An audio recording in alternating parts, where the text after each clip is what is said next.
La vida no es perfecta, se habrán dado cuenta. Tiene sus accidentes, tiene sus cascadas, tiene sus escombros que hay que tratar de saltear. Pero la vida tiene significado. La vida significa algo. Ese es el gran juego de la existencia, encontrar el significado. Y la gente que está triste, la gente que está deprimida, no siempre tiene secretos oscuros, sino que tiene una carga abrumadora de no encontrar el significado de la vida. Cuando pierdes el significado de la vida, empiezas a ponerte triste y te puedes mudar, puedes cambiar de empleo, cambiar incluso de cónyuge, pero la nube esa oscura que está sobre ti parece que nunca se muda, como que te siguiera a todas partes, porque la tristeza, la depresión es un estado del corazón. No es una cuestión situacional. Si se arregla esto, sería feliz. No, eso es lo que pensamos. No obstante, la tristeza es una nube que se posa sobre nosotros y nos define. La depresión es un camino a través de la oscuridad. La depresión es una enfermedad devastadora del espíritu. A mi humilde criterio, es la enfermedad más corrosiva, más profunda para el alma, porque viene desde adentro. Es como un tumor. Un consejero dijo alguna vez: la depresión, la tristeza sin sentido o con sentido, al cabo es tristeza igual, es una agonía permanente, día tras día, noche tras noche, a nivel casi arterial. Es una agonía que no acaba, que no te da respiro. La depresión es un parásito. La depresión es algo que te chupa, te absorbe, te quita energía. Y yo sé que estás diciendo: bueno, pero yo no elegí esta situación. No, no te estoy condenando.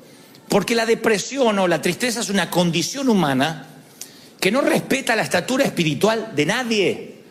Hace relativamente poco un pastor amigo al que conocíamos se quitó la vida. Que estoy hablando ya de lo más extremo de la depresión. Pero todos sorprendidos, su esposa, sus hijos, porque decía: ¿cómo no lo vimos venir? Se suponía que un pastor no se deprime. ¿Cómo que no? Si yo veo a los héroes de la fe deprimidos, y la lluvia cae sobre justos e injustos, y la depresión también. Veo a Moisés, escucho esta metáfora de la depresión y dice: solo no puedo soportar este pueblo, la carga es demasiado grande. Números 11:14 relata esta expresión: si esta es la manera, Dios, en que piensas tratarme, será mejor que me mates. Hazme el favor y ahórrame la miseria. Este es Moisés pidiendo que Dios lo mate. No es una licencia poética que se hacía: moriré por tu amor, Romeo o Julieta. Acá quiere que Dios lo mate. Quieren que les busque otro similar. Elías. ¿Hay alguien más tremendo que Elías entre los mortales? Sin embargo, Elías dice: basta, Señor, quítame la vida porque no soy mejor que mis abuelos. Primera de Reyes 19:4. Tocaron fondo los dos tipos. Sin embargo, Dios se reúne con ambos en el monte de la transfiguración. Los dos que tocaron fondo, en la melancolía más absoluta, se elevaron a la cima terrenal más alta que un ser humano jamás tuvo: estar a la par del Señor en el monte de la transfiguración. Moisés y Elías. Ahí están los dos potenciales suicidas. Ninguno de ellos se quitó la vida, claro, pero tuvieron ganas de que el Señor los matara, y ahí estaban validando Dios, que eran hombres de Dios, a pesar de la tristeza que atravesaron. Pero no es Moisés ni Elías el mayor ejemplo, sino Job. El libro de Job es toda una calamidad. Si lo leemos desde el primer capítulo, ninguna historia es más conmovedora que lo que se relata en Job. Desde el capítulo 1 y 2 ya nos enteramos que todo lo que poseía fue destruido y se quedó sin familia. Lo único que le quedó al principio es la esposa. Amorosa la chica. Un amor. Le dice: maldice a tu Dios y muérete. Lo instó al suicidio al viejo. Maldice a tu Dios y muérete, le dijo la mujer. Miren qué linda compañera de viaje, ¿eh? Pero Job supera las pérdidas físicas rápidamente. Lo que le preocupa a él, que es lo que nos preocupa a todos cuando pasamos tristezas, es la falta de respuestas. Job era un hombre millonario y supongo que era inteligente y podía hacerse de una fortuna otra vez. Pero no entiende por qué. ¿Por qué perdió todo? Si él no estaba en pecado, si él no metió la pata. A él le molestaba no entender por qué está pasando lo que pasa, como a ti. Ese es el quid de la cuestión. Vamos al meollo de por qué estás triste. Estás triste porque no entienden por qué te pasa lo que te pasa. Dice, ¿por qué Dios no me guió cuando me casé? ¿Por qué Dios no me guió cuando fui a ese empleo? ¿Por qué Dios no me guió cuando me mudé? Desde algo trascendental como compartir la vida con alguien, o por qué Dios no me dijo que esa cafetera se me iba a romper. El difunto pastor Ray Steadman escribió: pocas cosas son más difíciles que soportar el sufrimiento sin sentido. Si uno pudiera ver la razón por la que tenemos que pasar lo que pasamos, lo soportaríamos más fácilmente. Pero los problemas sin sentido son algo corrosivo para nuestro alma. Claro, sin sentido aparente. Cuando no entendemos por qué nos toca una temporada por el hospital. Uno no lo entiende. A ver, capaz que como adulto sí. Pero un niño, ¿hay explicación por la cual ver a un niño sufrir? ¿Qué hizo el niño? ¿Qué tan malo pudo ser para merecer estar confinado a una silla de ruedas, a sueros, a respiración asistida? Entonces uno, cuando se pregunta ¿por qué? Y se lo pregunta muchas veces como Job, uno empieza a perder la fe, uno empieza a perder la esperanza, porque a medida que más se arraiga la tristeza, más se pierde la esperanza. Y sin el ancla de la fe, sin el ancla de la esperanza, es muy difícil revertir la situación. Por eso Job está paralizado y pregunta más de 6 veces en un capítulo ¿por qué? ¿Por qué? El Señor Jesús pregunta a su Padre, ¿por qué me has abandonado? Y ni Job ni Jesús en ese momento reciben respuesta. El Hijo de Dios no recibe respuesta del Padre, ¿por qué me has desamparado? Job no las recibe en todo el libro, Dios no le responde por qué. Y por lo que veo, nunca lo supo. Y no está mal preguntar por qué. El problema es pensar que nos merecemos, que Dios nos debe una respuesta. Porque ahí es cuando cerramos nuestro corazón hacia Dios. Cuando ya no es una pregunta, sino una exigencia al Creador. Y decimos, Dios me debe una respuesta, Dios exige una respuesta. No somos quién para exigir respuesta, Dios es Dios. Dios sabe que no va a permitir más carga en ti que la que puedes soportar. Él no te va a dar más carga de la que tú puedas resistir. ¿Están conmigo, sí o no? Muy bien. Vamos entonces a las causas. Primero le voy a dar la patología y después la terapia para que se lleven a casa y vayan a la farmacia más cercana a reclamar el medicamento que les voy a recetar hoy. Pero vamos a las causas. Porque alguno está pensando, pero yo tengo depresión o no. Bueno, vamos a las causas. Hay causas que son situacionales. O sea, esto es sencillo. Hay un vínculo muy fuerte entre lo que nos pasa y lo que sentimos. O sea, si te está yendo mal, vas a pasar momentos de tristeza y se te respeta. Si ves que el saldo del banco es muy inferior a las cuentas que tienes sobre la mesa, no vas a celebrar. No voy a pretender, sonríe, sonríe, ¡ja, ja! Te llevan preso, aleluya. Ve con gozo a Collection, no pasa eso. Uno se entristece, ¿no? Uno choca el auto. ¿Quién choca el auto y dice, ¡ja, ja! ¡Bendecido! ¿Quién? A menos que estés entiquelado, te entristeces. Y dice, no, aunque lo pague el seguro, te entristeces. Ahora, esa tristeza puede ser crónica, puede ser momentánea o puede ser el detonante de una tristeza que después no se va. Esas son situaciones, causas situacionales. Una situación pudo haberte metido en un valle de sombra. Tú dices, sí, la verdad que sí. Ahora que lo pienso, fue aquella situación, aquella muerte, aquella noticia. A veces lo que te pone triste son causas físicas, lo que te deprime. Vieron que yo siempre hablo de lo que es somatizar. La somatización es que cuando tu alma se duele, el físico lo refleja. Lo dicen los médicos. Dicen, este cáncer es porque sus defensas bajaron. Las defensas, cuando bajan, el sistema inmune es atacado por cualquier otra enfermedad. No tienes defensas naturales. Entonces dicen somatizó, se enfermó. Pero exactamente al revés es igual. Cuando, por ejemplo, estás luchando con una enfermedad por mucho tiempo, dependes de insulina, dependes de medicamento, de diálisis, eso empieza a deprimirte. Hay gente que está triste porque está fatigado de estar enfermo. Entonces es muy probable que esto no sea una causa situacional, sino una causa física lo que te deprime. Después hay causas satánicas, claro que sí, diabólicas. Satanás ataca a Job de dos maneras: destruye la familia, las posesiones y le llena de llagas todo su cuerpo. Ahora, ¿cuál es el blanco de Satanás? ¿Ponerle una lepra a Job? No. El blanco de Satanás es que Job empiece a dudar de la bondad de Dios.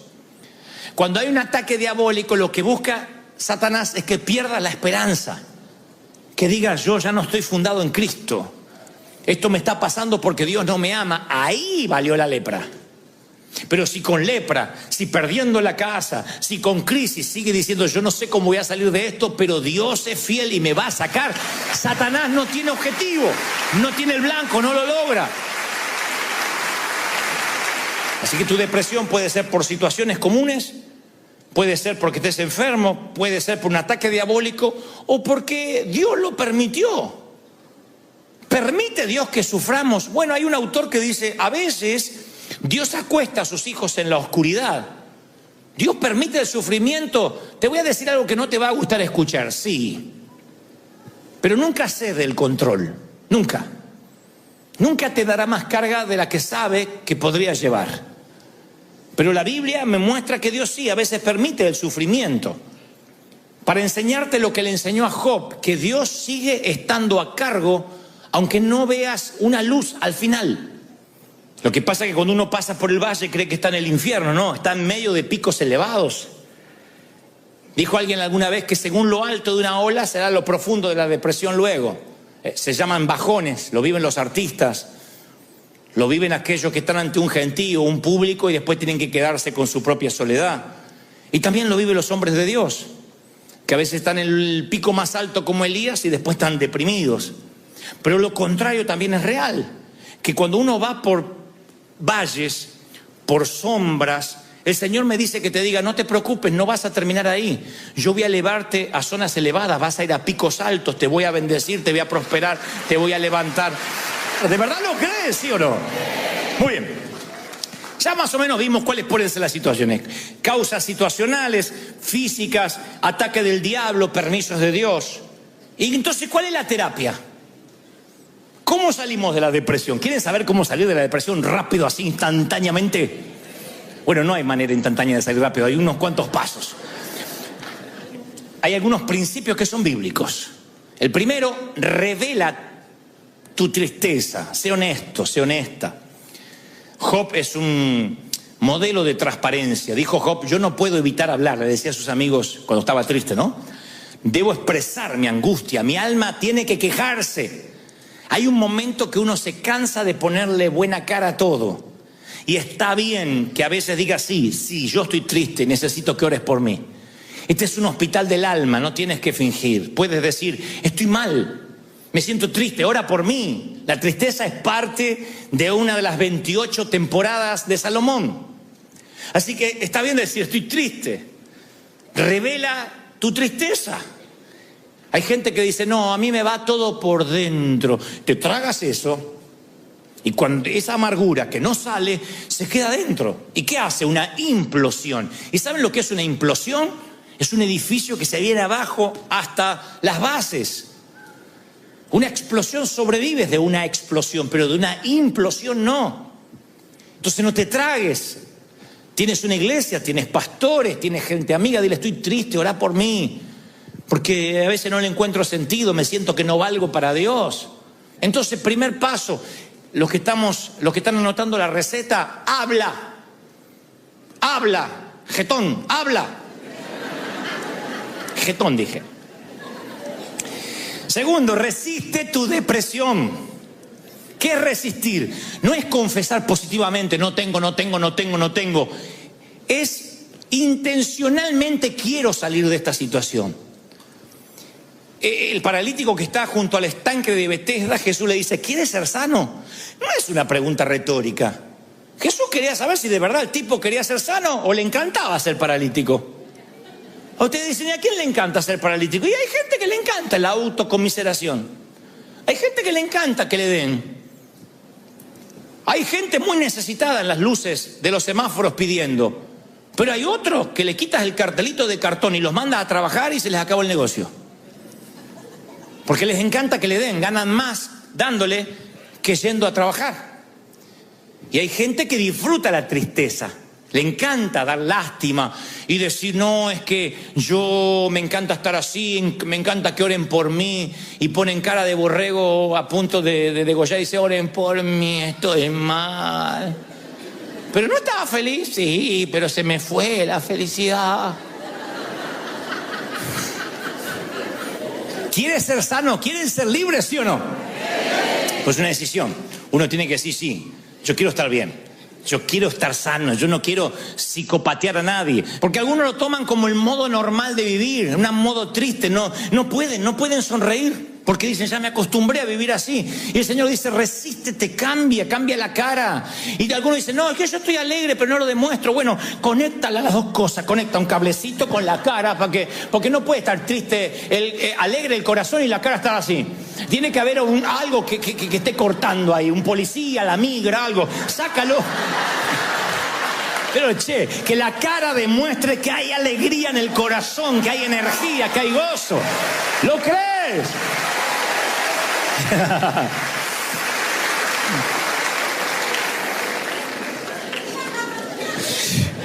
Al opuesto a la depresión, el doctor psiquiatra, el famoso Karl Menninger, dijo, quien está triste, yo le recomiendo que cierre su casa con llave, vaya al otro lado de la ciudad, busque a alguien necesitado y haga algo por esa persona. Eso te quita la tristeza. No te retires, no bajes los brazos, no te acurruques como un ovillito en la cama. No te hagas un ovillo. Dile, no, yo tengo que salir a trabajar. No dejes que el cómo te sientas controle tu estado de ánimo. Nunca dejes que la manera que te sientes te controle. Porque cuando pones al volante de tu automóvil tu emoción, la manera en que te sientas, eso va a dirigir tu vida. Yo no puedo permitir que las emociones manejen mi estado de ánimo. ¿Por qué? Porque soy el piloto de un avión. Imagínense que estás en el avión y sube el piloto. Ahí está. Me peleé con la bruja, mi mujer, no sé cómo voy a manejar hoy, Te baja rápido, dice tu abuela, que yo dependo de este. Yo decía que el piloto esté bien. Porque te subes a su vuelo y te tiene que llevar a casa, a destino. Entonces tú no puedes permitir que las emociones determinen quién eres. Si tú no sientes la presencia de Dios, ve tu vida cristiana en fe. Ora, ofrenda, sirve, anima, ministra, porque dice la palabra, vivimos por lo que creemos y no por lo que vemos. 2 Corintios 5:7. Vivimos por lo que creemos y no por lo que vemos. Entonces yo vivo por lo que creo. A veces siento a Dios, a veces no lo siento. A veces estoy tan seguro de la salvación y a veces digo, seré salvo. No importa, yo lo creo. A veces ofrendo sabiendo que viene la cosecha y a veces ofrendo dudando si viene la cosecha. No importa, yo vivo en fe. No permito que mis sentimientos manejen mi estado de ánimo. Me congrego con ganas y sin ganas. Sirvo al Señor con ganas y sirvo sin ganas. Ahora, Job llega al final de la vida y dice, Él sabe dónde yo voy. Y cuando me ponga a prueba saldré tan puro como el oro.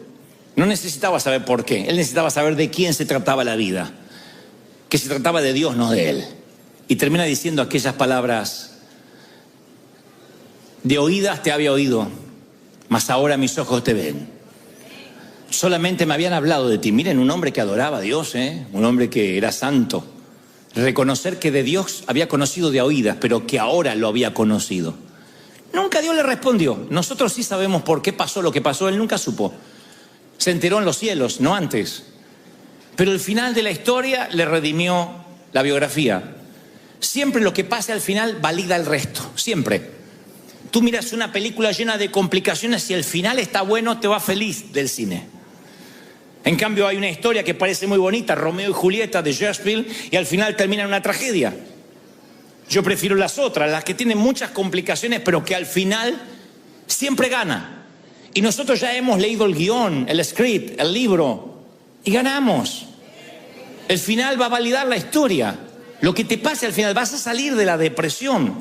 En los momentos más difíciles yo quiero que recuerdes, yo conozco esta historia, ya la viví.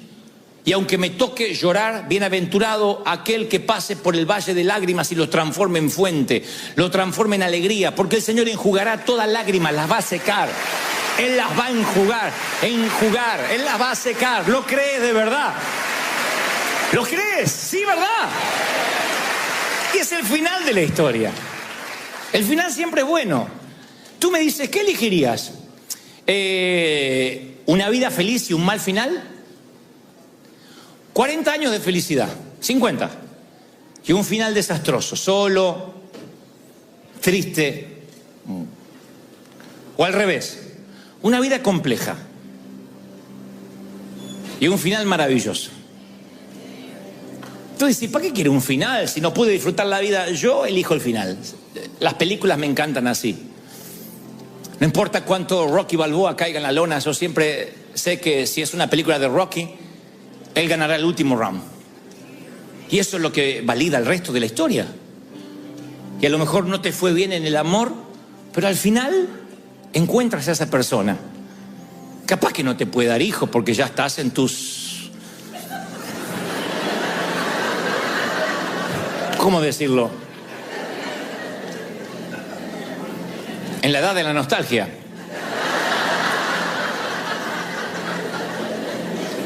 Pero valdrá la pena. Lo valdrá. Yo decía en el servicio anterior, piensa en un cuadro mental, un sitio, un lugar. Un lugar que te gustaría estar. Puede ser bonito, puede ser un lugar de tu infancia, puede ser un sitio en Europa, puede ser junto al Mediterráneo, en el Pacífico, al Atlántico, si te gusta el mar, en una cabaña en el hotel, la cima, en el valle, en una casita, en una renta, donde sea, pero un lugar, piensa en un lugar. Ahora ponle un clima. Si te gusta el verano, el invierno, la primavera, ponle un clima alrededor. Hay los que dicen, me gustaría el romance de la nieve o la lluvia sobre el tejado, y otros dicen, no, me encanta el verano, los pájaros trinando. No sé, imagina un sitio y luego le pones un clima. Ahora que tienes el sitio y el clima, coloca caras allí, personas o una. Y estate allí con esa persona, a lo mejor con tus hijos. Y una vez que tengas las personas, porque el hogar nunca es un sitio geográfico, es quién. Una vez que tengas a quienes, tengas el clima y el sitio, grábatelo. Escríbelo en las tablas de tu corazón, átala a tu cuello, porque ese será tu final. Ese es tu destino, ese será tu puerto deseado. Vas a llegar ahí. Y cuando te sientas en estados depresivos, piensa en ese sitio y que tarde o temprano Dios te lo va a dar, sino aquí en el cielo. Pero Dios te va a dar ese sitio de paz, de tranquilidad. David decía, me trasladaría como las aves a lo más alto de los riscos. No buscaba un lugar pedregoso, seco y árido, sino un sitio que para él representaba paz. Busca un sitio que represente paz y déjate llevar, tranquilo.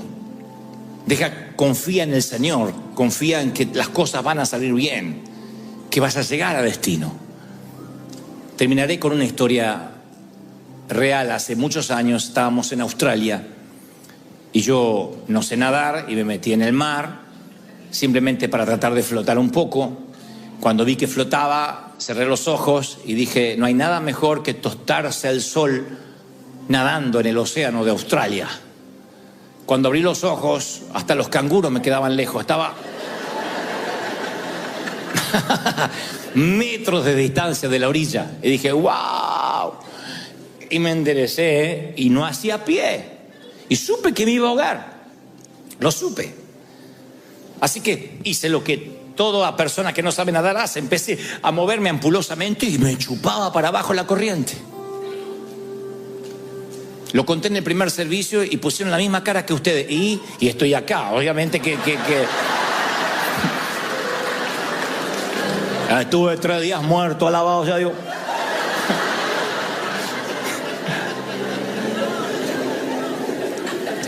En un momento clamé al Señor, de verdad. Dije, Señor, ayúdame, ayúdame. Y la respuesta fue sencilla, pero básicamente me ayudó para el resto de mi vida. Quieto. Yo sentí el Espíritu Santo diciéndome, quieto, relájate. Y fue lo que hice, no podía hacer nada. Si me iba a ahogar, no iba a ahogarme braceando o haciendo esfuerzo, desgastando mi energía. Así que me quedé quieto. Y la marea, poco a poco, me fue llevando de vuelta a la costa hasta que volví a hacer pie. No olvidaré nunca más esa sensación. La marea simplemente me fue llevando, fue maravilloso. Me llevó hacia la arena. En vez de hundirme, la marea me llevó a casa. Todo se trata de confiar y esperar. Cuando estés triste, descansa en el Señor. Confía de que el final de la historia va a estar bien. Descansa y tu espíritu llegará a casa. Porque, damas y caballeros, todas las mareas del mundo conducen a Él. Todos los dolores, todos los hospitales, los panteones, los divorcios, las enfermedades, las infidelidades, las traiciones, el dolor, las metástasis, todo conduce a Dios. Todos los caminos conducen a Dios. Nada más que braceamos y peleamos. Descansa en Él, confía en Él, estate quieto y yo cuidaré de ti. Si Él cuida de las aves, cuidará también de ti. ¡Aleluya! Celebra a ese Rey maravilloso que dice, confía en mí.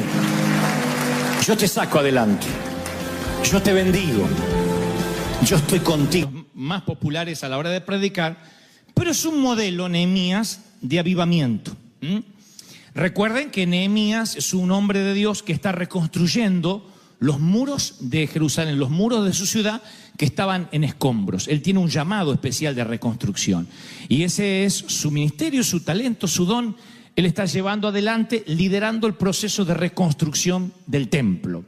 Y en un momento el Señor les ordena a todos que se alegren, que haya un espíritu de gozo. Esto lo está diciendo Dios. El Señor lo dijo hace años y nos lo dice hoy, puesto que por eso están las Escrituras. Dice, id y comer grosuras, que es como decir, comer carne argentina. Comer buena carne. No, pues si no diría comer tacos. No dice pupusas. Dice grosuras. O sea, buena carne. Y beber vino dulce. Acá puede ser que sea un vino rosado, un Cabernet Sauvignon, no sé. Y envía porciones a los que no tienen nada para comer. Porque día santo es a nuestro Señor. No se pongan tristes, porque el gozo del Señor es vuestra fuerza, es tu energía. Fíjense que el Señor da la fuente de energía. Y te dice cuál es. Te dice que la fuente de energía es el gozo. Es lo que te mantiene enérgico, te mantiene joven, te mantiene vital. Dice, los levitas hacían callar a todo el pueblo, diciendo, callad porque es día santo. Y el Señor decía, no, alégrense. Y todo el pueblo se fue a comer y a beber y a obsequiar porciones, repartiendo comida.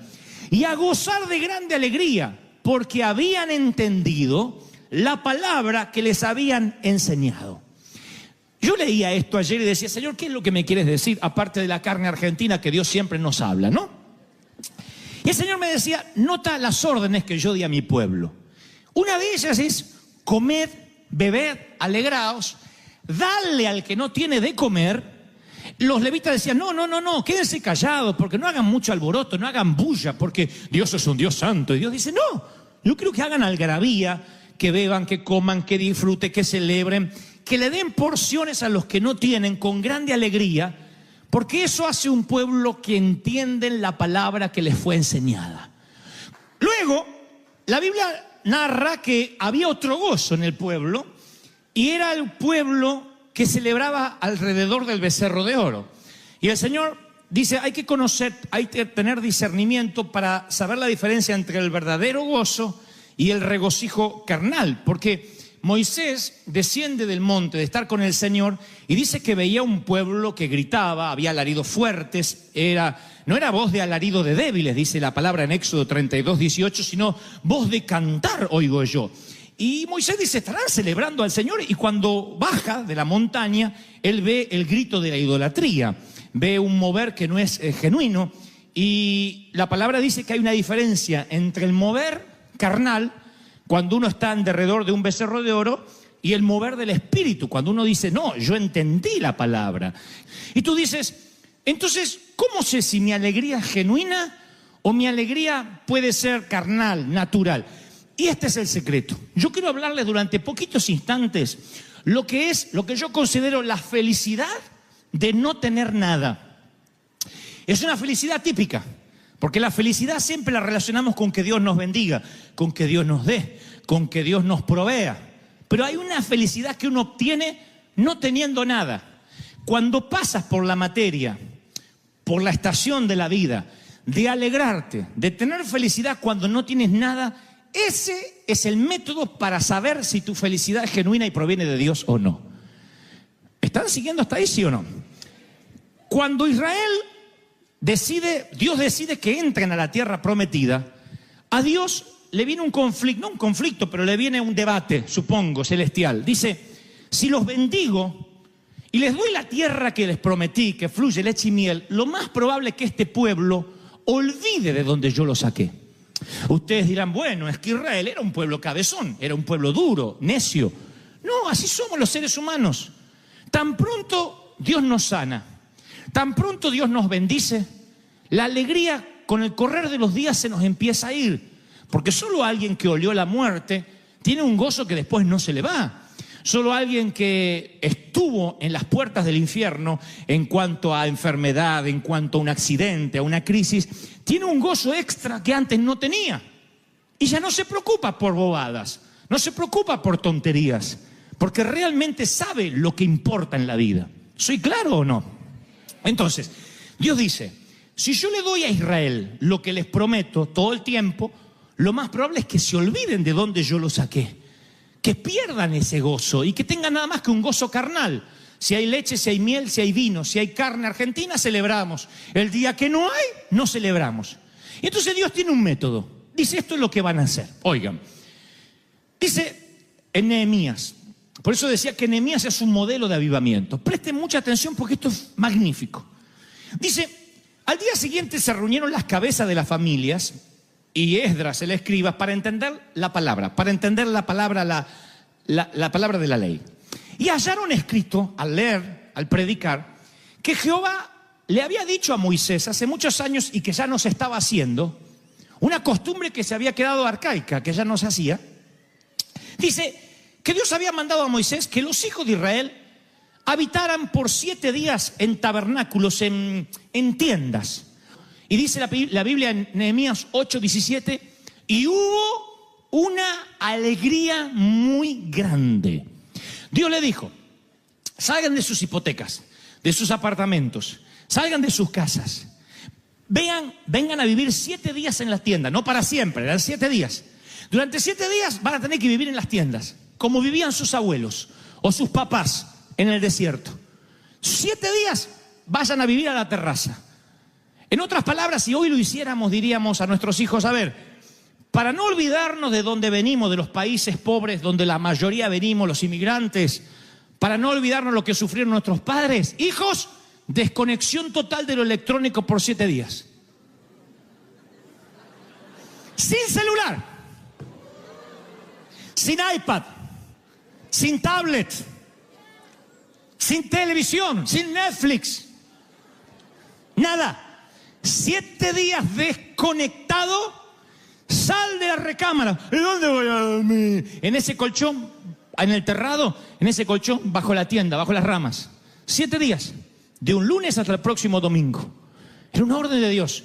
Y te vas a alegrar mucho de no tener nada, porque dice, y hubo gran alegría. 7 días viviendo únicamente conectado con el Señor. Saliendo de la enramada, mirando el cielo y diciendo, todo lo que tenemos somos advenedizos, como dijo David. Somos extranjeros, somos mayordomo, no tenemos nada. Yo viví esa experiencia muchas veces en mi vida de encontrarme sin nada. Era un muchacho petulante, agrandado como todo argentino que no fue redimido con la sangre de Cristo. Era el gerente más joven de una compañía y me sentía el dueño del mundo, el tapón del océano, la última Coca-Cola del desierto. Y un día, ¡pac!, me despiden, me acusan injustamente y yo sentí que me quedé bajo una enramada, que no tenía nada, que mi futuro, que todo lo que yo tenía planificado se desmoronó. En muchas ocasiones me sentí así, donde dije, Señor, ¿y ahora qué? Y siempre pensé que cuando a uno le pasan esas cosas que te arruinan, se te arruina el crédito, que te cierran la cuenta bancaria, que te dicen que tienes que abandonar tu casa, siempre pensé que esas son las pruebas y las luchas, la cual merece que estés triste. ¿Cómo no voy a estar triste si estoy por perder mi casa, decimos? ¿Y cómo que celebre? ¿De dónde voy a tener fuerza para celebrar si me dijeron que tengo cáncer? ¿Dónde voy a sacar fuerza para alegrarme si me quedé sin nada? Como decían los abuelos de antes, una mano atrás y una adelante. Nada. ¿Cómo voy a alegrarme si estoy viviendo en una habitación prestada, en un garage, en el estudio de alguien más y tengo que compartir el baño?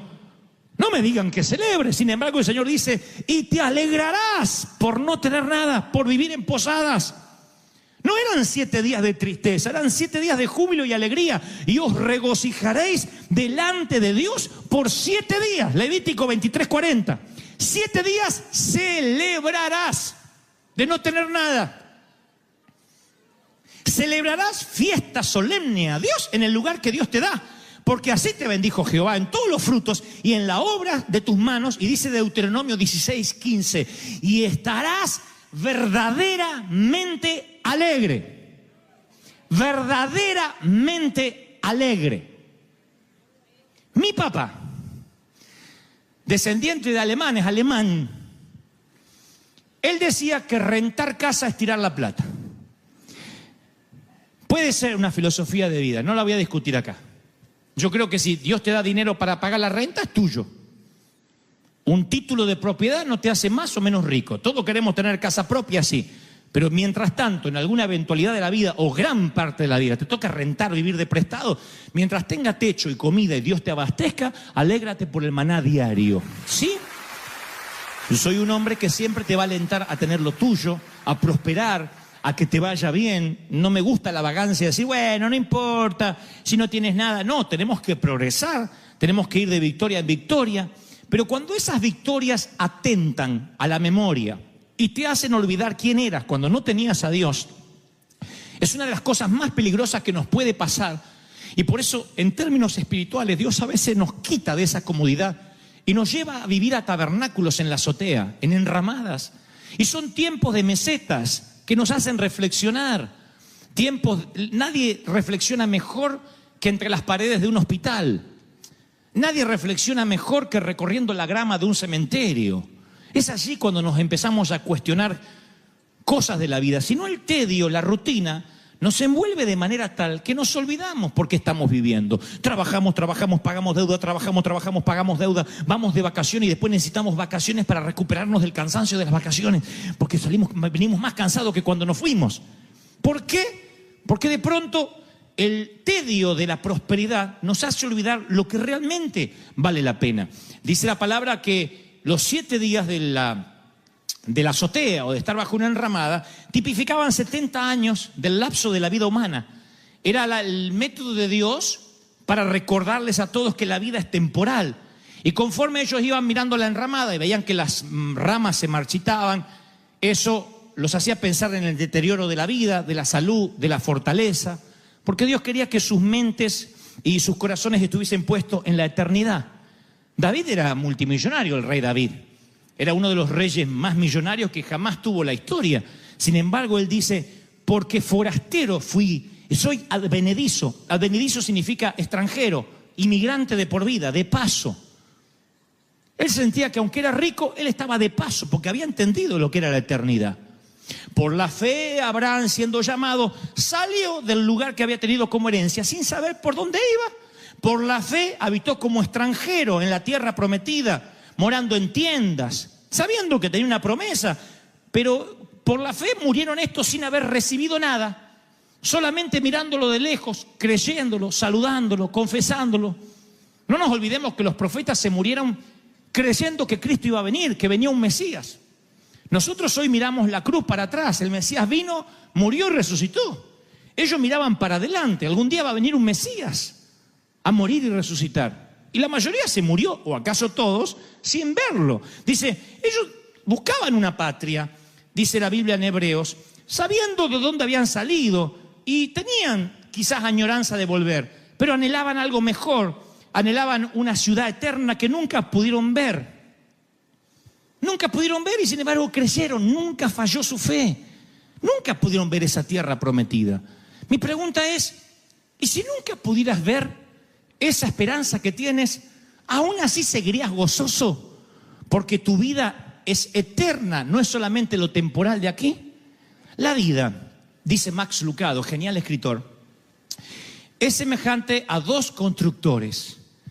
Un constructor niño que construye castillos de arena con su palita roja y su balde azul en la playa, y otro constructor adulto que construye a base de hipotecas, planos, arquitectura. De eso se trata la vida, de dos constructores, véanlo, el niño con la palita roja, el balde azul, y el hombre construyendo con sus líneas de crédito y sus préstamos bancarios. Los dos construyen igual, a los dos les pasará lo mismo, excepto que el niño conoce las reglas de juego y el adulto no. El niño cada mañana que está cerca de la playa va y construye su castillo de arena. Y empieza a construir sabiendo que al final del día el océano se va a devorar su construcción. Aún así construye cerca del mar y construye su gran castillo con su palita y trae arena húmeda y construye una gran creación. Su padre le dice, niño, el océano se llevará todo, promediando la media tarde. Aún así el niño sigue construyendo. Y cada hora que va pasando, el océano rompe su ola más cerca que la anterior. El gran quebrantador hace... y le va alertando al niño que se llevará su construcción a lo profundo del océano. Así que el niño, cuando termina de construir, lo que hace es alejarse y esperar que el océano haga... y destruya las primeras torres. El niño suele celebrar.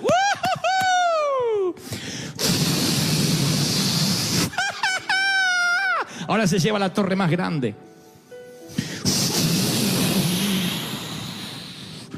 Finalmente el gran océano se lleva todo lo que al niño le tardó 5 o 6 horas, toda una mañana.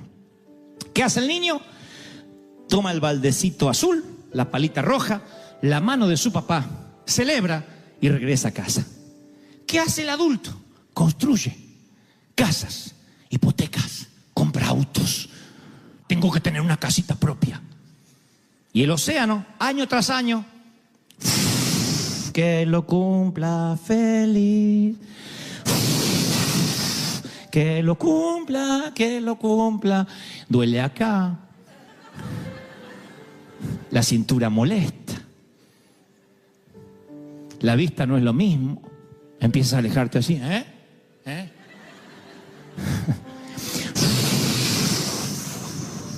La vejez nunca llega sin avisar. La vejez es digna.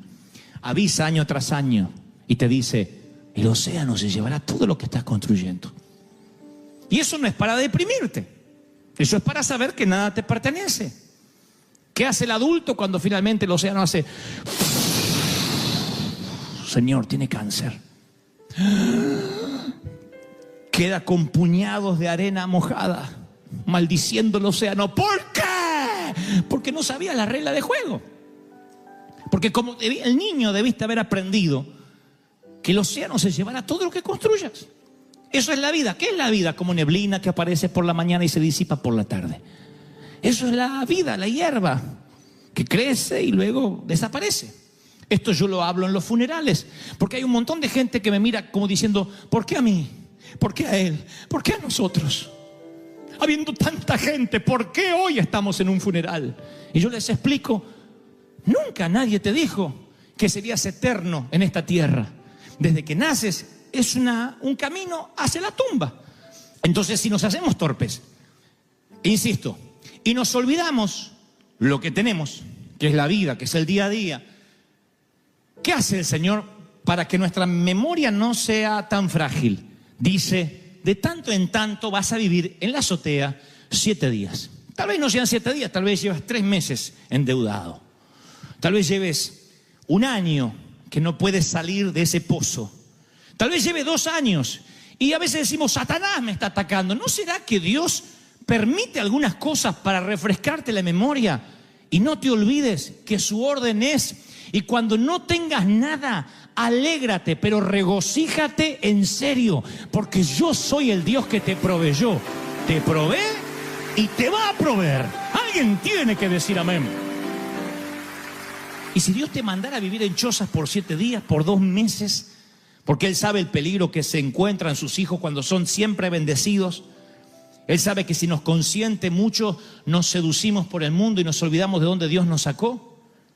Hay un cántico de Moisés que predice la apostasía del pueblo de Dios una vez que prospera. Dice, pero el pueblo de Dios engordó. Está hablando en términos metafóricos, nadie se sienta mal. Y tiró patadas, coces, y se volvió incontrolable. Engordaste, dice una versión, te cubriste de grasa, Israel, y abandonaste a Dios y menospreciaste la roca de la salvación. Deuteronomio 32:15. Qué feo cuando Dios dice, te llenaste de grasa y te olvidaste del Dios que te mataba el hambre en el desierto. ¿Y saben qué hizo Dios con Israel? Nunca les entregó el título de propiedad. Nunca. Dice, porque Dios le promete a Israel darle la tierra de Canaán, pero nunca le entregó la titularidad. Se los prestó. Porque le dice Dios en Levítico 25:23, una de las leyes, la tierra no se venderá nunca, porque mía es. Vosotros sois extranjeros y forasteros. Solamente podían vender la cosecha. Dios dijo, la tierra es mía.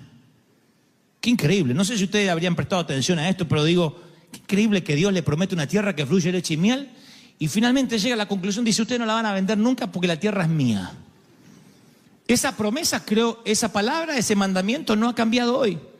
Dios dice, yo te voy a dar una compañía, pero la compañía es mía. Yo te voy a dar un matrimonio, pero el matrimonio es mío. Yo te voy a dar hijos, pero los hijos son míos. Entonces el Señor me dice que te diga que el problema no fue lo que te pasó en el banco, o con el empleo, o con las deudas. El problema es cómo reaccionaste cuando eso te pasó. Y el Señor me dice que te diga que no le gustó cómo reaccionaste. Porque tomaste los puñados de arena. ¿Por qué? Y Dios dice, ¿qué obligación yo tengo de prosperarte y bendecirte? ¿Qué? ¿Dejas de adorarme? ¿Tu gozo depende de eso? ¿Del castillito de arena? ¿Pensaste que te ibas a llevar algo? A esta edad, dicen algunos, no puedo volver a empezar. ¿Y por qué no? ¿Sabe la edad que tenía Abraham cuando Dios le dijo, deja todo y sígueme por fe donde yo te voy a decir? ¿Cómo le explica eso a la esposa de uno? No sé cuántos están casados, pero ¿cómo uno le explica eso a la mujer? Dios me habló anoche y nos tenemos que ir. ¿A dónde, viejo? Abraham dice, no sé. Dios me dijo que dejemos todo y que nos vayamos, que Él nos va a bendecir. Miren qué grado de fe. Con razón Abraham es un héroe de la fe.